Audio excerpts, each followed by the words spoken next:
equated playing with human speech. And with that came all the rhetorical declamation, from the presentation of the bigger structures of the piece, right down to the tiny details of articulation of individual notes and phrases. He used a wide range of tongue strokes, from T for very staccato kind of notes to D for smoother, slower moving notes, more legato lines, and in the relatively fast things, either tiri tiri tiri or tiri tiri tiri, back to front. And for the very fast passage work, he would have used diddle diddle diddle diddle. And you can hear this in many of the virtuosic fast movements.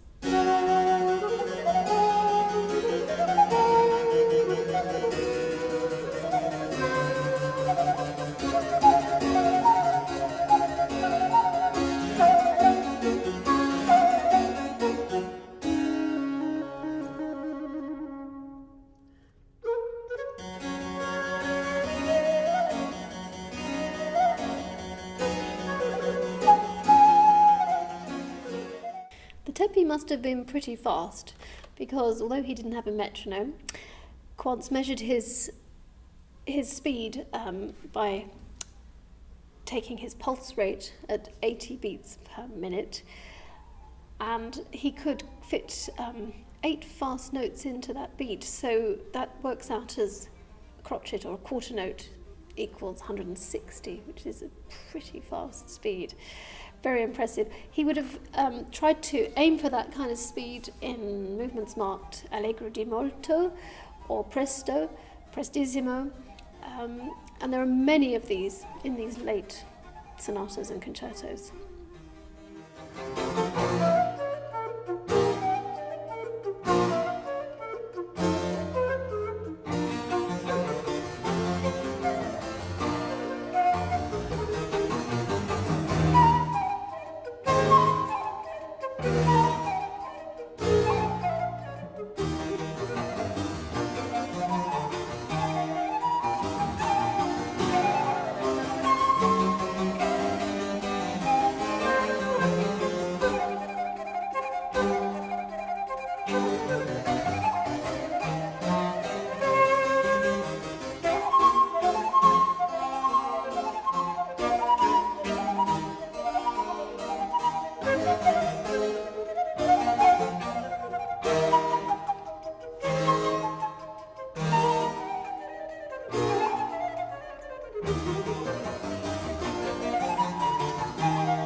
The adagios in Quantz's works are so interesting because they're composed in quite a plain sort of way, really leaving open to the performer the possibility to play them radically different on different occasions, or different performers might bring completely different interpretation to them. He would certainly have intended the performer to add their own embellishments. In the book, he left us very detailed ornament charts where we could extract certain figures of ornamentation and apply them in certain harmonic circumstances. But the whole thing should really be governed by the affect, the mood of the piece, and the mood of that particular part of the piece, whether it's at a climax or at a very still moment, whether it's passionate, whether it's happy, sad, angry, bitter, or tragic. All these kind of elements are really highlighted by the inventions of the performer and what they dream up, either in their pre-workings or in improvisation during performance.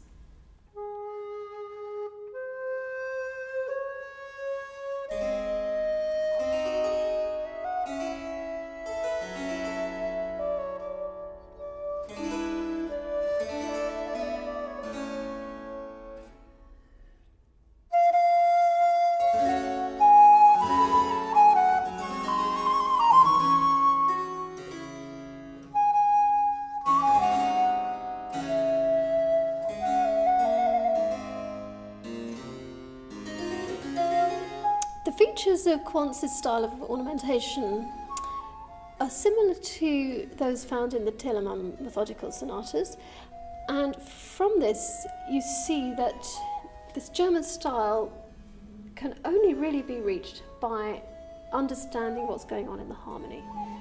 So you need the figure bass underneath, and from that you can see which notes of the harmony are happening at the same time while you're playing, and you can extract any of those notes from the harmony and add them into the melody with a lot of rhythmic variety, and with that some quite detailed articulation patterns.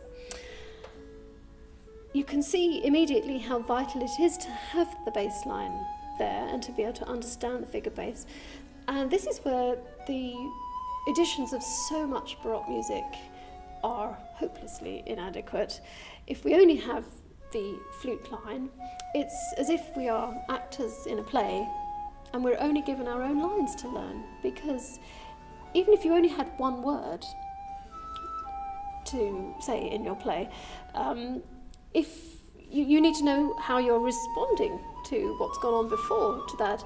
And likewise, we, even though we're playing perhaps the principal part, playing the flute line, if the harmony is very involved, if it's very chromatic, or if it's got surprising interruptions, we need to know about that.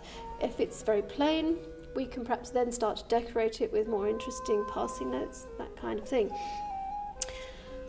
So you need really to work from the flute line with the figure bass. Every Quantz sonata would have had the flute part together with the bass part and the figures, so that any flute player who was playing from it would play from exactly the same information that the keyboard player and any string player, such as a cellist, would use.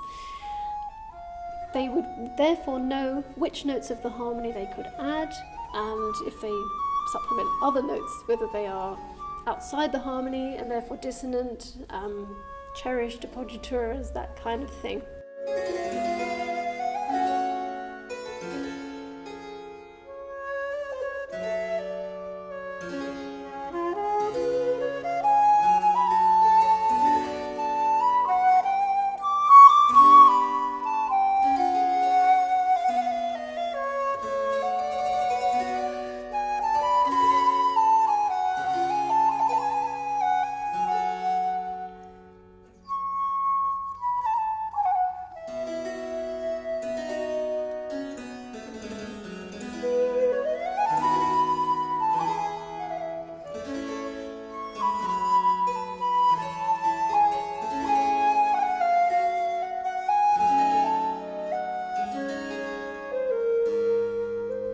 So in this edition we have a copy of one of the facsimiles of each sonata.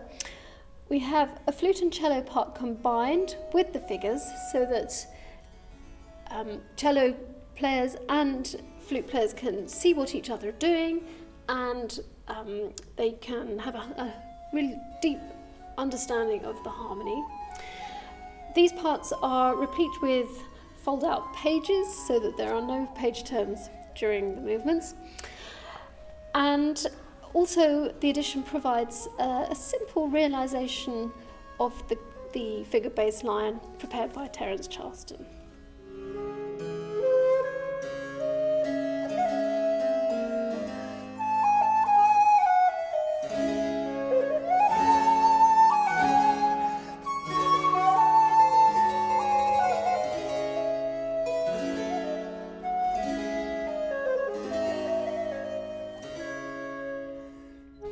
What I love so much about these Quantz sonatas is the real passion that comes through his music, whether it's in a bravura Allegro di molto or in the sheer tenderness of some of the adagios. For me, he speaks from the heart to the heart.